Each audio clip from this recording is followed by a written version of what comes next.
अस्सलाम वालेकुम भाई ना मैं ना पोलियो का मरीज़ हाँ तो तुसी एक दफ़ा 2-3 बारी मेरी मदद की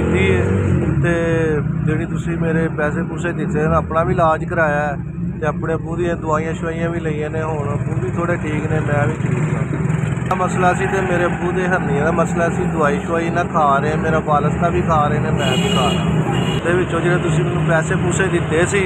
तो मैं अपना 200-250 रुपया जना अपने अबू का भी तो मैं अपना भी गुजारा कर लेना है वा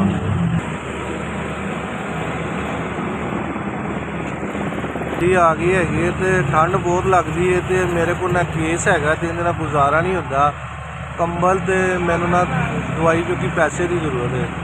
जी तो दवाइयां की मैनू जरूरत हैगी तो मैं रात को खा के दवाई तो 2 चीज़ा मैनू मिल जांदियां तो मैं सारी उम्र तुहानूं दुआवां दांगा तो हुण भी दुआवां दांगा।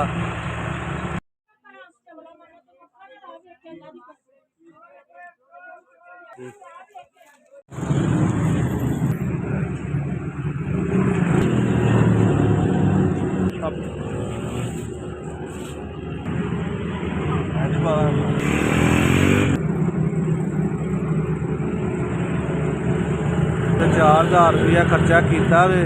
तुहाडा बहुत शुक्रगुजार हूँ अल्लाह ताला तुहानूं होर देवे जितों भी आया तुहाडा बहुत मेहरबानी अल्लाह ताला तुहानूं टेबल भी लियाता नवा तो दवाइयां वास्ते भी पैसे दिते ने ते तुहाडी बहुत मेहरबानी अल्लाह ताला जितों भी आए ने तुहानूं बड़ी बड़ी मेहरबानी अल्लाह ताला तुहानूं भला करे बहुत दुआवां दांगा तुहाडा बड़ा शुक्रगुजार है मैं